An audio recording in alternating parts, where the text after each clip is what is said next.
Record na. Good afternoon, sir. Good afternoon, classmate. We are the first reporter and we report about the object-oriented programming. This is our team members.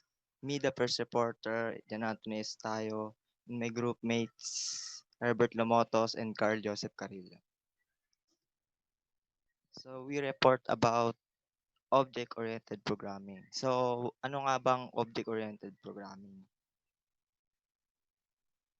It focuses on implementing real-world objects using classes to create variations of objects that has attributes and purpose. It helps us create much flexible and efficient code than procedural programming. So yung example na lang natin sa office, think about one things na lang, halimbawa pagkain. Made-describe lang natin siya as a string food name. Kunwari may pangalan yung pagkain, but hindi natin siya made-describe kung ano ba yung lasa niya, kung ano ba yung kulay niya, kung gaano ba karami yung calories niya.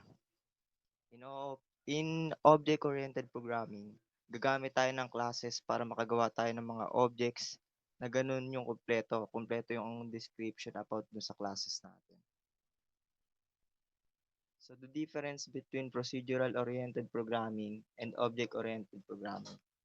In procedural obri- in procedural programming, program is divided into small parts called function. Sa objective-oriented programming naman, divided siya into small parts called objects naman. Yun yung pagkakaiba nila. Ito yung example picture nila. Yung procedural programming, ito yung pagko-code ng sunod-sunod lang. Sa object-oriented programming naman, is nakapokus siya sa paggawa ng mga objects and pag-implement ng mga objects sa loob ng ating program para magamit natin to. So dito tayo sa class and objects. Yung class, it is created by the programmer. It will act as a blueprint of an object that you want to implement in your program. They contain all the attributes and methods that you desired object should have. So yun nga yung klase sa object-oriented programming is ginagawa siya ng mga programmer, nag-act siya bilang template or blueprint. Yun na yung pinaka-keyword ng class is blueprint siya. Mm, Blueprint siya yung nagiging basehan kung ano yung mga attributes at mga purpose ng ating mga objects. Example nga nung kanina, 'di ba pagkain. Dapat lahat ng attributes nandun like food name, food taste, and kung ano-ano pang mga attributes. So sa object, it is created by the class. Ibig sabihin, yung classes tsaka object magkaiba yan, magkaiba sila. Yung object, it is created by instantiating class. Halimbawa na lang meron tayong class na car type siya, car yung class natin. Yung object na gagawin natin, that naka-instance dun sa class. Halimbawa na lang yun nga, 'di ba yung class natin is car. Yung object natin, halimbawa anong brand ng car. Halimbawa Honda, Toyota, yun po yung ibig sabihin ng object. So ito nga yung pagkakaiba nila. Meaningful na rin naman na po to, pero yung pinaka yung main talaga ng pagkakaiba nila is yung class. Dinedeclare natin siya yung pinaka blueprint, and yung object naman, siya yung instance siya ng class. So ito nga yung class creation. So dito meron tayong hmm, so dito sa class creation, meron tayo ditong mga modifiers. Ito nga yung person. Meron siyang attributes sa first name, attributes sa last name, sex, and age.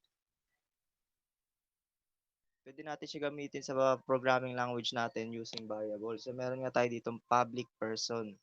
Ito yung pinaka-class natin, yung person. Gagamitin natin siya as variable, as string name, string last name, char sex, and integer age. So, ganun lang yung pag-create ng class creation. So, sa object-oriented programming, meron tayong four main principles which is encapsulation, abstraction, polymorphism, and inheritance. So, sa encapsulation is to hide the implementation details from users. If a data member is private, it means it can only be accessed within the same class. No outside class can access private data member of other class. Meaning po ng encapsulation, ginagamit ito upang itago or i-hide ang mga data from direct access. Para tayong nagdadagdag ng security doon sa mga attributes natin. Tinatago natin or ito nga example, kinakapsule natin. Ikinakapsule natin yung mga attributes ng objects natin para hindi po siya basta-basta ma-access. So ito kayong example lang ano niya. Meron tayo ditong modifiers, class name, yung usually rin natin ginagamit sa pagpo-program ng Java. Dito sa example na to, meron tayong object na user. Then, meron tayong private user ID, private username, and the string first name and last name. Ganito lang po yung pag-declare ng encapsulation. Need lang natin siya i-private para hindi siya basta-basta na-access ng ibang class. Di ba pag naka-private yung modifiers ng mga attributes, hindi siya ma-access ng ibang class, meaning doon lang siya ma-access sa sarili niyang class. So, yun po yung encapsulation. So, inheritance. Inheritance is the procedure in which one class inherits the attributes and methods of another class. The classal properties and methods are inherited is known as the parent class, and the class that inherits the properties from the different class is the child class. So, yung inherit po, sa Tagalog naman po niyan, syempre alam naman natin yan, is namamana natin sa mga magulang natin. Meaning sa inheritance, meron tayong dalawang class. Tapos yung isang class, minamana niya lahat ng attributes at methods ng isa pang class. So dito meron tayong tinatawag na superclass and subclass. Yung superclass, the class where we will inherit the attributes and methods. Yung subclass naman, the class who will inherit the attributes and methods from a superclass. Para mas madaling matandaan po, yung superclass, siya po yung parent. And yung subclass naman, siya po yung child. Kumbaga, yung namamana ng children, yung katangian ng parent niya. Yung parent ng superclass. Yun yung extend keyword sa inherit, use after the class name and it indicates that the certain class will inherit from another class. So, yung meaning po ng extend keywords na yan, ginagamit ito para makapag-inherit tayo doon sa isa pang class. So, ito nga siya. Extends keywords after subclass name. So, dito sa example feature natin, meron tayong modifiers dito. Modifiers class, subclass name, extends, superclass name. Ibig sabihin, namamana na ito yung katangian na itong superclass name. Yun po yung inheritance. Ito po yung sa example. Halimbawa, sa example na to, meron tayong class na person. Tapos, ito yung pinaka-parent class natin. Then, sa isang class naman, meron toddler. Toddler extends person. Which is, ibig sabihin, namamana ni toddler kung ano yung meron si person. Kung ano yung mga attributes niya. Ibig sabihin, meron si toddler ng katangian nito ni person ng string name, age, and sex. Ibig sabihin, kinukuha ni toddler lahat ng kayang gawin ni person. So, meaning, makukuha ni toddler itong name. Ito nga, makukuha niyo ito lahat. Name, sex, and age. So, yun po yung inheritance. Sa subtraction naman po,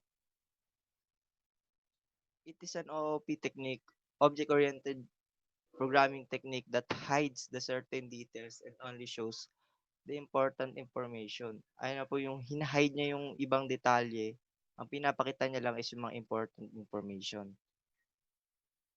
Yung abstraction, it can be achieved by the abstract classes. So, ito nga yung abstract classes. It cannot be instantiated to access it. You need to inherit it from another class. So, yung ibig sabihin daw po ng abstract classes, hindi daw natin siya pwede i-instantiate para daw ma-access. Kailangan daw natin i-inherit from another class. Then, yung abstract method can be only declared inside an abstract class. It is a method without a body, and it needs to be overridden in the subclass of the abstract. So, yung abstract method naman, pwede lang siya ma-declare sa loob ng abstract class. Ulitin ko lang po yung sa abstract class, hindi daw natin siya pwede i-instantiate para daw ma-access siya, kailangan natin i-inherit from another class. So ito nga sa example. In this case, meron tayong animal, meron tayong subclasses na dog and cat. Yun yung mga subclasses natin, dalawa. Nag-i-inherit si dog kay animal, which is yun yung parent class natin or yung super class. So ang abstract is the object that is generalized na animal. Wala naman talagang object na animal eh. Hindi siya specific. It's just an abstract lang. Kaya may abstract dito. It's just an abstract lang. Idea bagay hindi siya specific. So yung sabi nga animal. So anong animal nga siya? Anong animal? Maraming animal. So dog, cat, ganun. So it's kind of useless na i-instantiate natin. So kaya ginagawa na lang natin siyang abstract, meaning hinahide natin yung mga general information. Kasi hindi na natin need malaman yun kasi masyado nang useless yung ganun. So yung last principle of OOP or object-oriented programming is polymorphism.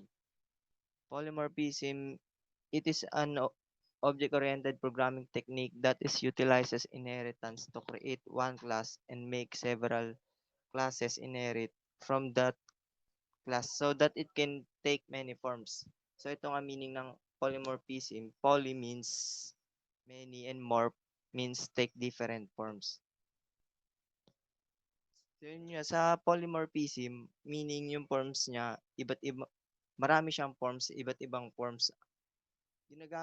Gumagamit rin siya ng inheritance para makagawa ng isang class para pwede tayong makagawa ng mas marami pang subclasses. Hindi katulad kanina sa inherit, in-explain lang natin yung namana sa kanya, hindi tulad dito sa polymorphism, pwede tayo gumamit ng pwede siya magmana ng mas marami pa or more subclasses or yung mga child. Ito po yung sa example niya. Meron tayong class dito na animal, which is ito yung super class ulit. Yung pinaka-parent ng class natin, which is animal nga, di ba? So meron tayo dito dog ulit and cat. So yun yan, yung polymorphism, parang parehas lang rin siya ng inheritance kanina. Parang parehas lang siya ng ano ba yun?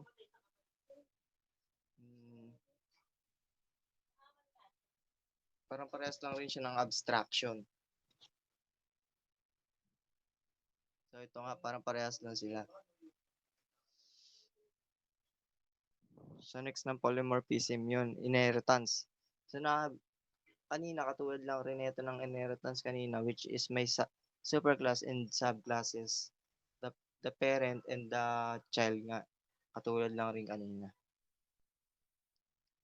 Sa Java, mayroong sinusuport na types ng inheritance. Ito yung tatlong inheritance, which is the single inheritance, multi-level inheritance, and hierarchical inheritance.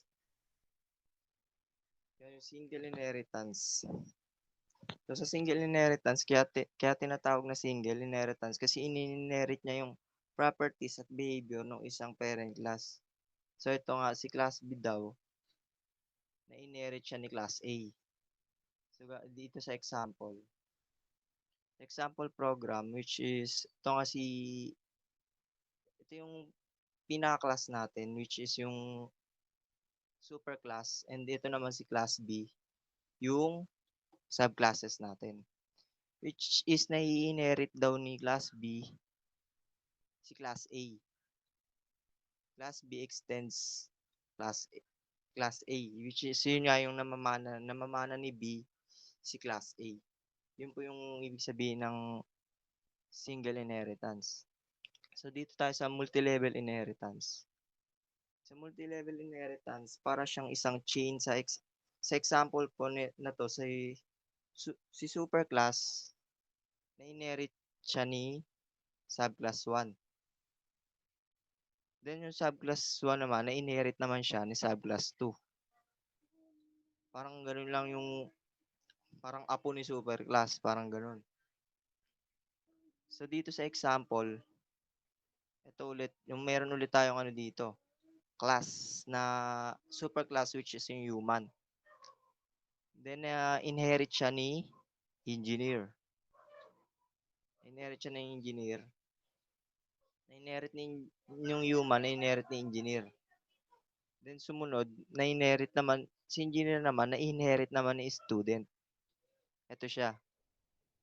Yan po yung tinatawag na multi-level inheritance. Kumbaga, na-inherit siya ni human, tapos si human na-inherit main class si human, na-inherit ni engineer si human, then si engineer na-inherit naman ni student. Ito yung pangatlong Java supported types, which is hierarchical inheritance. Sa hierarchical inheritance naman, dito naman sa hierarchical, ini-inherit ng maraming subclasses yung iisang class or yung parent class.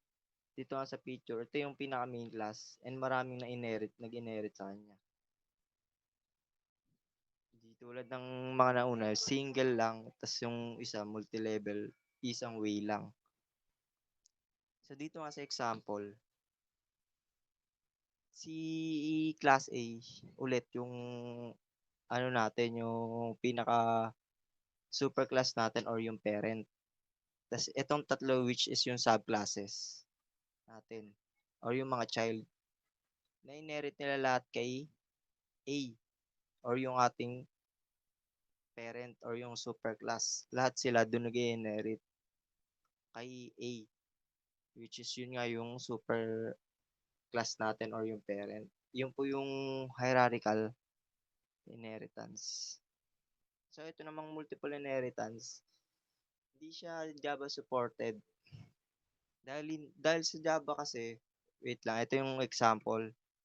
So ito, may dalawang class tayo dito, which is yung class A and class B. Then yung class C natin, na, na-inherit niya daw si class A and B, which is hindi siya sinusupport ng Java kasi sino yung i-inherit ni Java sa dalawa? Yung class A or yung class B. Kaya hindi siya Java supported kasi nga hindi siya nalilito si Java kung sino ba yung i-inherit niya diyan, kung si class A ba or si class B. So dito sa prevent the inheritance, ayun lang, yung a way to prevent class inheritance, we can prevent the inheritance of classes by other class declaring them as final classes. Ito lang, magde-declare lang tayo ng final class. So sa example nga dito, ito lang. Nagde-declare lang siya ng final para ma-prevent natin nung inheritance. So ganun lang yung sa program. Magde-declare lang tayo ng final, then mape-prevent na natin si inheritance. Ito yung mga benefits of inheritance. Inheritance promote reusability. Reusability enhance reliability. As the existing code is reused, it leads to less development and maintenance cost. Inheritance makes the subclasses follows a standard interface. Inheritance helps to reduce code redundancy and supports code extensibility. So, yun po yung mga benefits ng inheritance. So, dito naman sa overloading and overriding naman. So, yung overloading daw occurs when two or more methods in one class have the same method but different parameters. So, yun nga yung dito naman sa overriding, when two methods have the same method and parameters, ibig sabihin same yung method and same din yung parameters. Hindi tulad ng overloading, same yung method name pero different yung parameters. Yun yung pagkakaiba nila. Gaya nga dito sa example, si method overloading, same yung method niya. Ito, yan same yung method niya. Ito. Pero different yung arguments nila. Yun yung function ng method overloading. Hindi tulad ni method overriding naman, yung method niya is same. Same yung method niya. Ito. Pero yung argument niya, same din. Yun yung pinagkaiba nila ni method overloading. So, yun po yung report and then next reporter po is si Carl Joseph Carrilla po.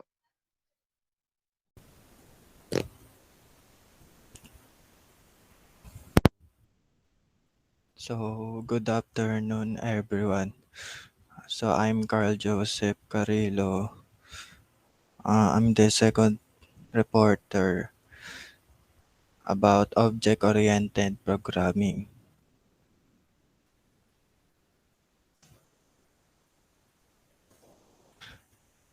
It starts with modifiers, are keywords in object-oriented languages that just set the accessibility of classes, methods, and other members. Access modifiers are a specific part of programming language syntax used to facilitate the encapsulation of components.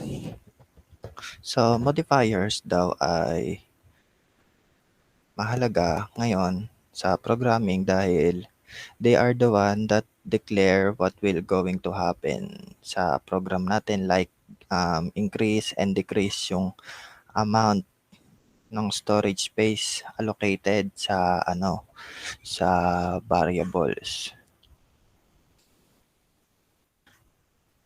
So this is the type of modifiers that I'm going to explain and discuss later. The first is private access modifier, default access modifier, protected access modifier, public access modifier.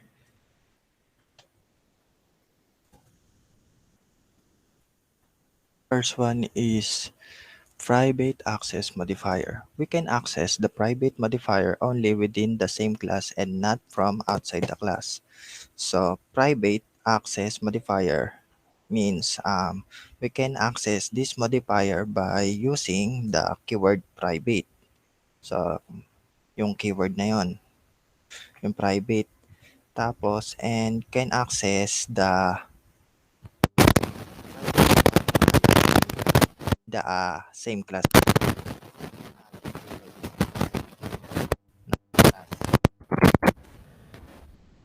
is default access modifier.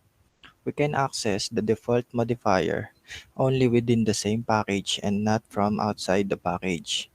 And also, if we do not specify any access modifier, it will automatically consider it as default. So default access modifiers. So it means from the word itself, default means um, we did not declare any access modifier. Kumbaga, yung kung ano lang yung ano siya, yung normal, yun lang. Tapos, we didn't declared any access modifier for a class and we can access this within the same package only, and same sa kanina, hindi rin siya pwede sa outside.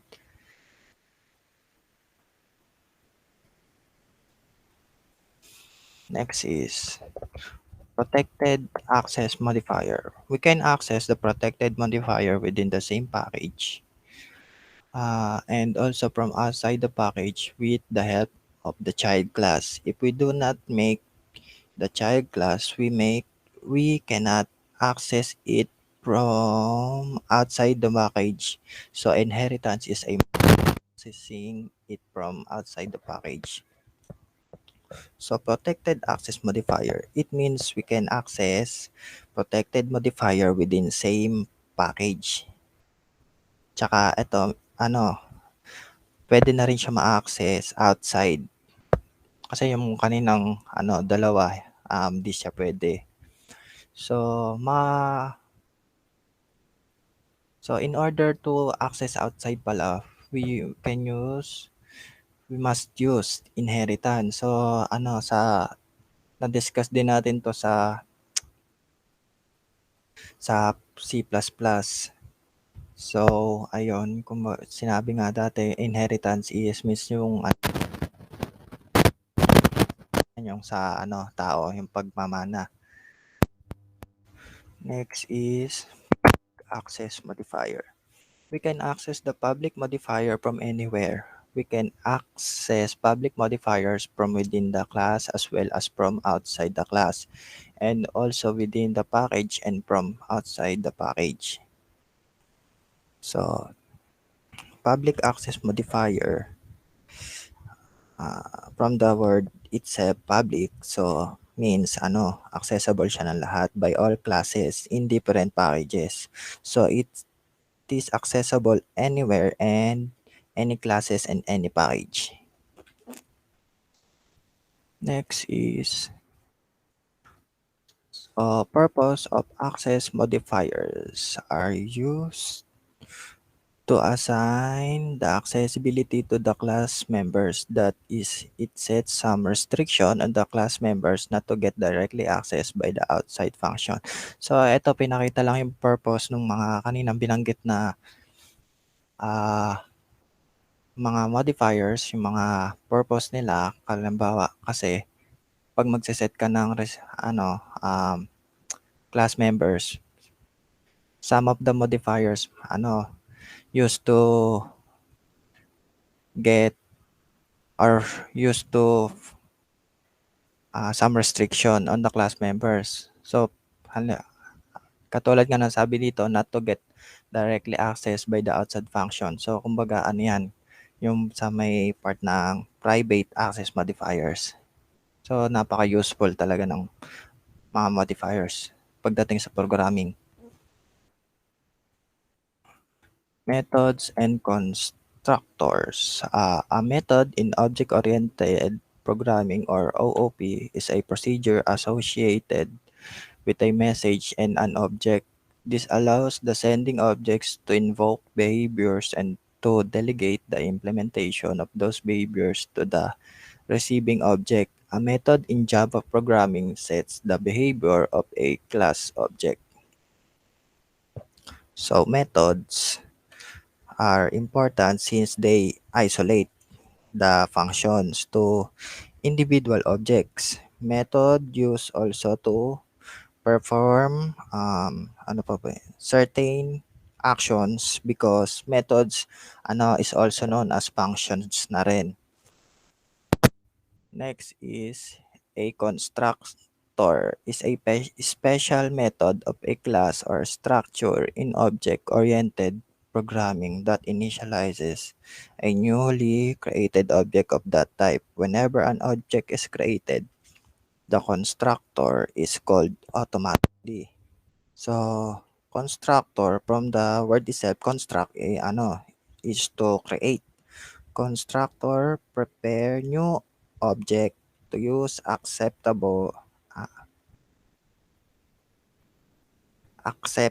arguments that require set member variables. Next is reference and local variable. A reference variable is a variable that points to an object of a given class, letting you access the value of an object. An object is a compound data structure that holds value that you can manipulate. A reference variable does not store its own values. The class of an object defines its attribute. So reference is a type of variable pointing to an object of given class, and let you access the value of the object. The next, a local variable is a variable that is only accessible within a specific part of a program. Local variables are usually local to a subroutine and are declared or defined within a routine. Parameters that are defined by value can also be considered as local variables. So, local variable is a variable that declared within the function. If we declare variables in a function, we can use them within the function only.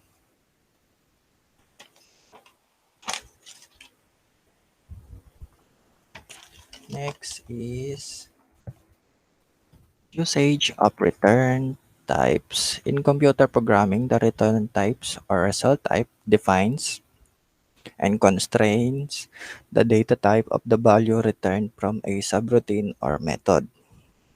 So it ends the execution of usage. Return types. It means it ends the execution of function and it will return the calling function and can return calling value.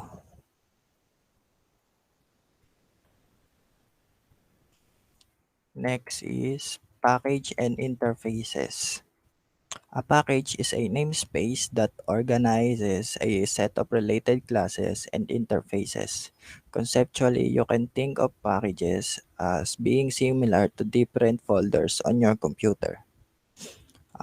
Package means it allows to uh, define area classes easily in the forms of interface. Is a description of all function that must have in order to be an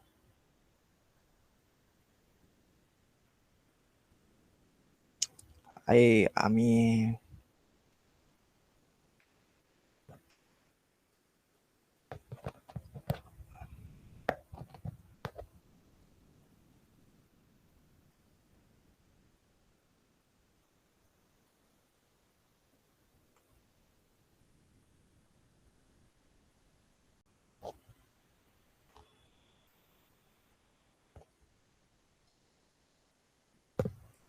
so sorry, naputol. Ulit, a package is a namespace that organizes a set of related classes and interfaces. Conceptually, you can think of package as being similar to different folders on your computer. So package mean it allows to define area classes easily. So yun lang yung pinaka-basic na ano sa package. Tsaka ito nakalagay na dito. Um, Conceptually, you can think of the packages as being similar to different folders on a computer.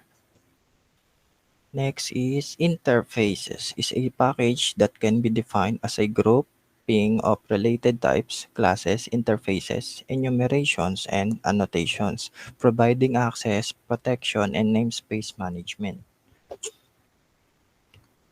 So interfaces is a description to all functions that must have in order to be an X. Also, the um, purpose ng interface is to allow the computer to ano yan, enforce this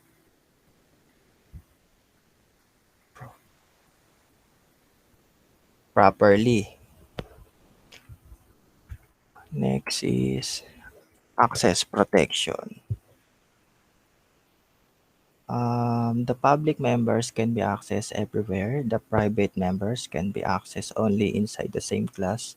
The protected members are accessible to every child class, same package or other packages. The default members are accessible within the same package but not outside the package. So yun mga may that part na yan.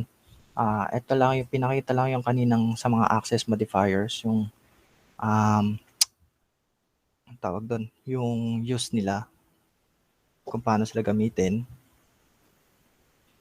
Pero itong sa may access protection, um, important because it controls how variables and how it controls how variable and change and access. So, kaya siya access protection. Next is importing packages. Using one important statement, we may import only one package or a class. Using an import statements, we can not import a class directly but it must be a part of a package. A program may contain any numbers of important statements. So ito, pinakita lang, in-explain na rin kung paano yung importing package. Ayan, madali lang.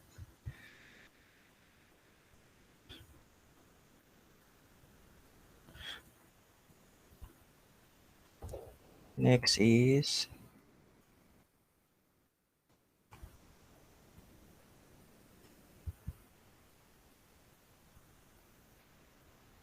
interfaces. In object-oriented programming, an interface is a description of all functions that an object must have in order to be an X. The purpose of interface is to allow computer to enforce these properties and to know that an object of type T, whatever the interface is, must have function called XYZ, etc. So ayun, in-explain ko na rin kanina yung end sa interface. So parehas lang din siya.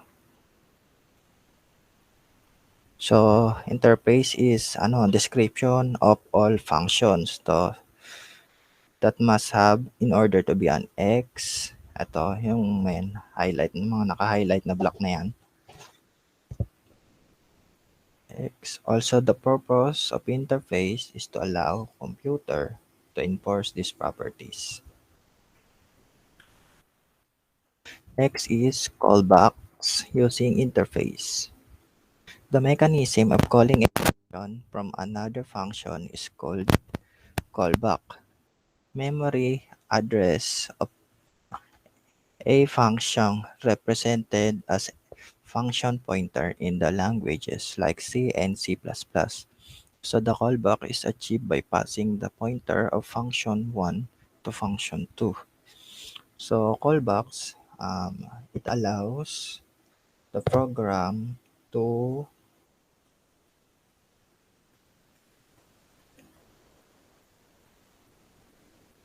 make sure that the task is completed muna siya bago siya i-run or ma-compiled para ma-check kung may errors ba. Kaya dito sinabi yung passing the pointer of function. Next is interface implementations. To declare a class that implements an interface, you include an implements clause in the class declaration. Your class can implement more than one interface, so the implements keyword is followed by a comma separated list of the interfaces implemented by the class. So, interface implementation. So,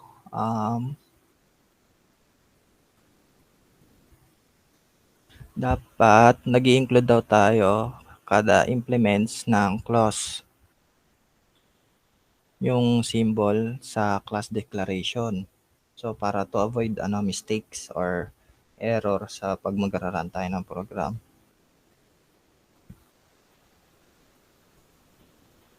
So, the implement word is followed by a comma. So, the next thing is your class can implement more than one interface. So, kaya niya mag-implement kahit ilang more than one interface. So, kumbaga parang multiple use. Dapat din implements keyword followed by I comma, separated list. Dapat daw may comma palagi. Next is extends interface. An interface can extend another interface in the same way that a class can extend another class. The extends keyword is used to extend an interface, and the child interface inherits the methods of the parent's interface. From the word itself, extends, kumbaga extend pahabain ang isang interface. So, pag nangyari yon, may extend din yung class na nandun. Tapos, so, pag gagamit tayo ng extend interface, kailangan gagamitin natin yung keyword na extends para mapagana yung extend interface. Tapos,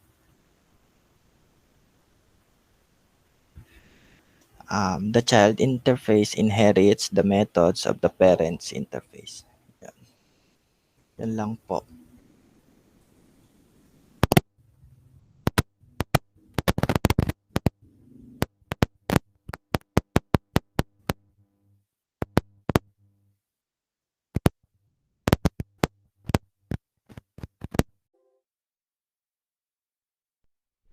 Hello, this is Herbert Nomotos, and I'm the third reporter, and this is our report. Object-oriented programming.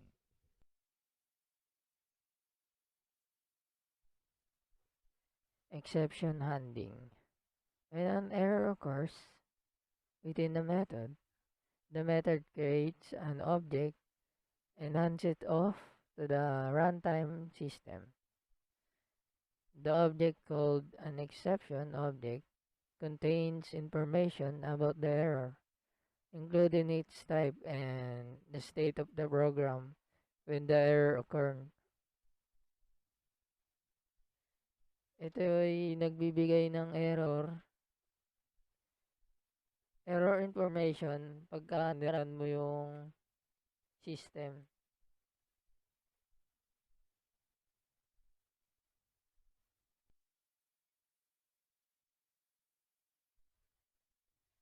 Classification of exception. Check exceptions.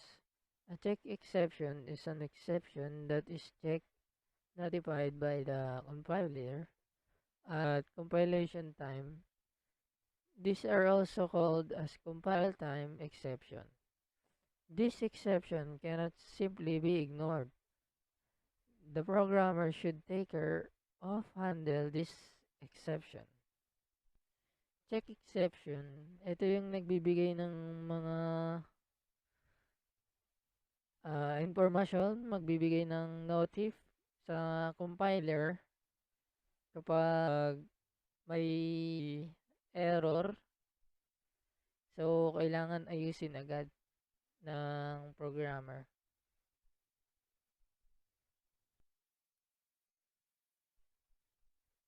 Uncheck exception. An uncheck exception is an exception that occurs at the time of execution.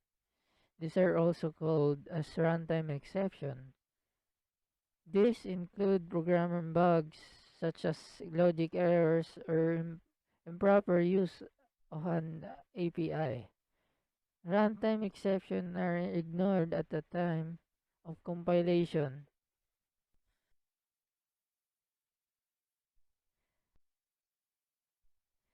Uncheck exception. Ito yung nag-run yung program mo, pero may error sa loob ng program. Parang bugs, yun. Mga bugs sa program. Ganun. Or may logic errors. Yun na nga. Kasi, nag, compile ka ng program, tas walang lumabas na error, nag-run siya, pero may mali sa program. Yan.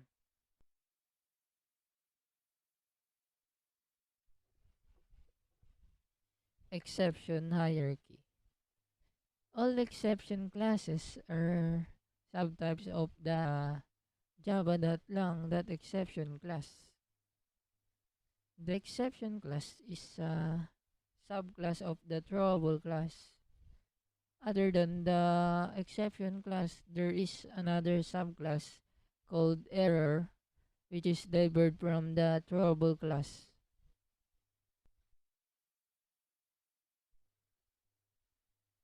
Sa exception hierarchy, may dalawang subclass si throwable class. At ito yung exception class. Tapos error class.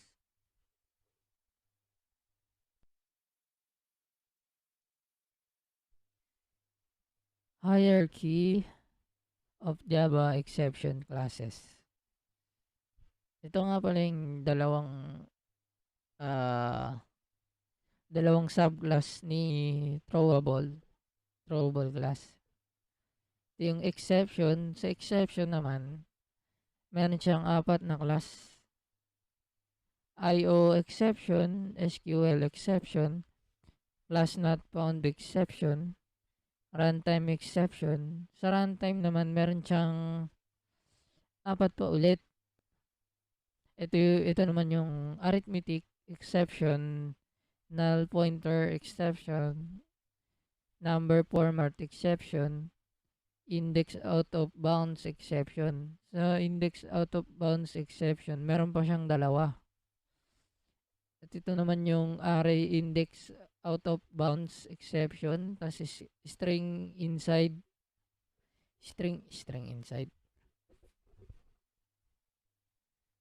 String out of bounds exception. Dito naman sa error, may 4 lang siya. Ay, 3. May 3 lang siya class. Stack overflow error, virtual machine error, out of memory error.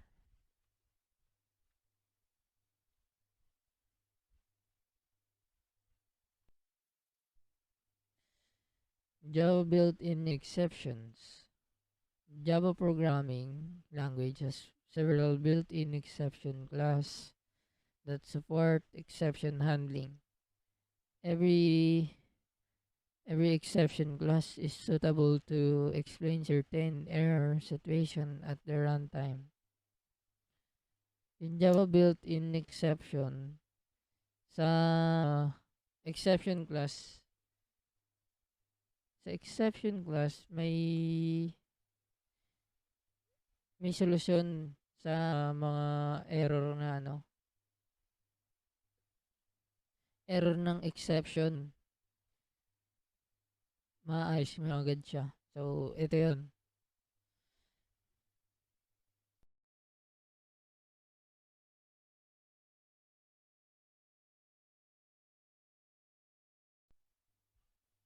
Java built. Yung mga green dyan, ito yung mga check exception. Yung blue is uncheck exception. Yung red is error.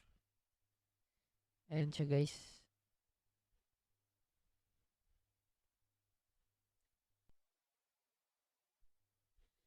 Customize exception in Java.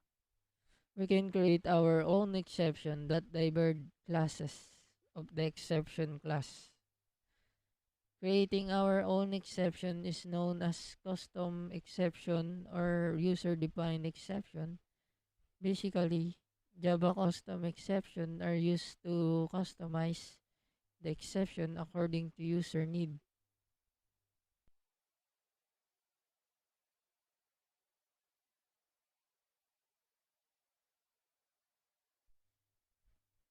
Dito sa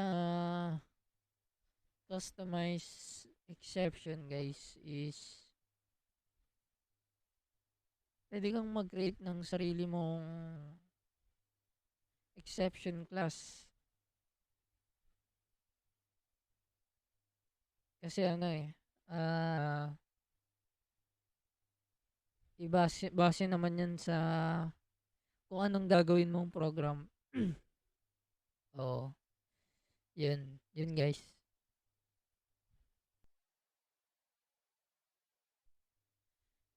Collection of frameworks. The collection frameworks contain multiple interface where every interface is used to store a specific type of data. Yung collection of frameworks guys is ano siya, naglalaman siya ng maraming interface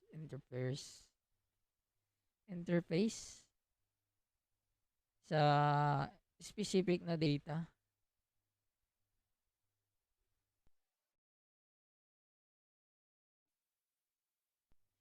Collection of classes. Collection of class is basically used with the static method that operates on the collection or return the collection.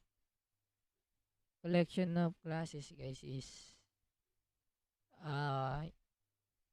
gagamitin mo lang siya kung static methods yung gagamitin mo sa sa collection class.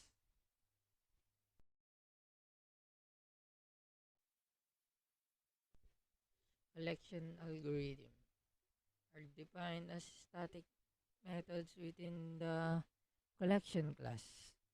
Several of the methods can throw a class exception, which occurs when an attempt is made to compare incompatible types, or unsupported operation exception, which occurs when an attempt is made to modify an unmodifiable collection.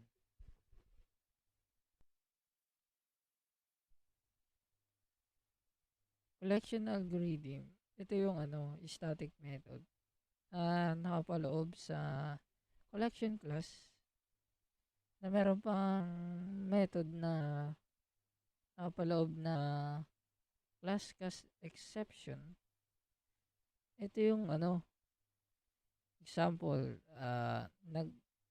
nag-code ka ng integer, tapos nilagay mo string. Ayun siya. Lalabas yung error. Dito na papasok yung class exception. Yung unsupported operation exception naman is ito naman yung pagka binago mo yung hindi pwedeng baguhin. Yun yung pagkakaintindi ko guys.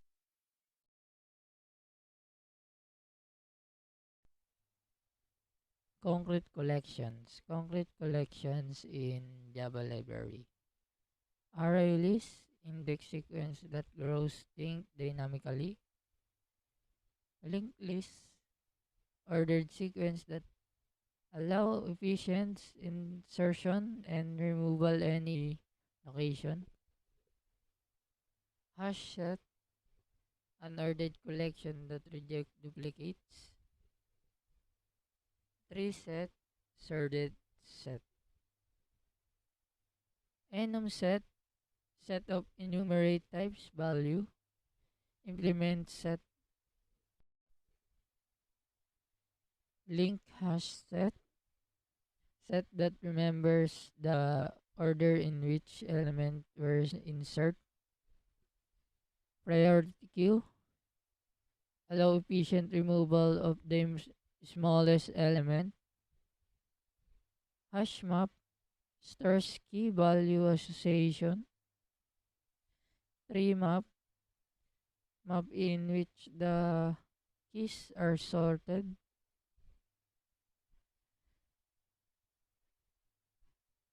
Enum maps. Keys belong to an enumerated type. Link hash map. Remember the order in which added. Wake hash map. Keys and entries that can be reclaimed by the garbage collector if the keys are not used to elsewhere. Identity hash map. Keys that are compared by equal, not equal. List. A list is an ordered collection, sometimes called a sequence. List may contain duplicate elements in addition to the operations inherited from collections. Yung list, itag yung sequence na naglalaman ng mga duplicate elements. Dinadagdag siya sa mga operations at yun lang. Na-inherit nyo yun sa collection.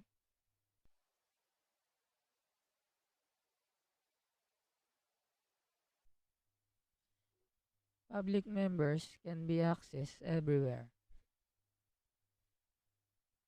The private members can be accessed only the same class. The protected members are accessible to every child class, same package or other package. The default members are accessible within the same package but not outside the package. Set.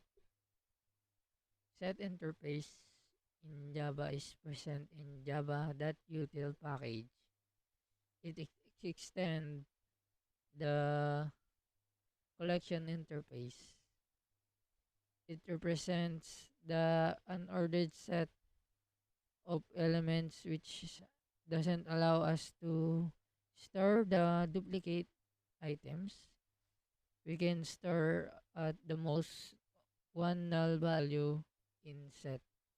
Ito yung mga set type, guys.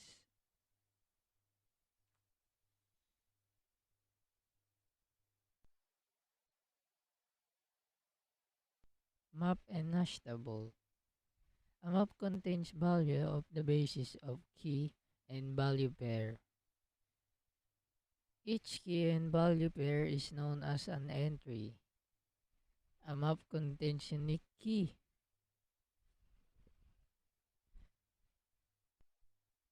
Java hash table class implement hash table which map keys to values.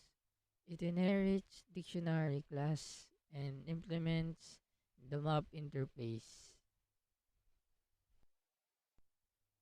Points to remember. Hash table is an array of a list. Each list is known as a bucket. The position of the bucket is identified by calling the hash code method. Hash table contains values based on the key. Java hash table class contains unique elements. Java hash table class doesn't allow null key or value. Java hash table class is synchronized The initial default capacity of hashtable class is 11, whereas load factor is 0.75. That's all, guys. Thank you. Thank you for listening.